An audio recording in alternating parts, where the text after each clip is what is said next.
Everyone, আশা করি তোমরা সবাই ভালো আছো আর আমি তো অনেক অনেক ভালো আছি। আজকে তোমাদের সামনে নিয়ে চলে এসেছি আরও একটা নতুন ভিডিও। আর আজকের ভিডিওটা হতে চলেছে দারুণ ইন্টারেস্টিং, কারণ আজকে আমাদের বাড়িতে করব খামার ছাড়া খামার পুজো।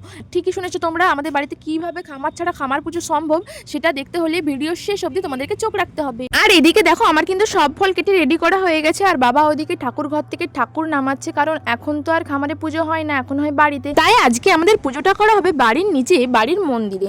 তো ওখানে নিয়ে গিয়ে ঠাকুরগুলো রাখা হবে। আর আজকের দিনে সারা বাড়িতে সুন্দর করে লক্ষ্মী ঠাকুরের পদচিহ্ন এঁকে আলপনা দিয়ে সুন্দর করে সাজিয়ে তোলা হয়েছে।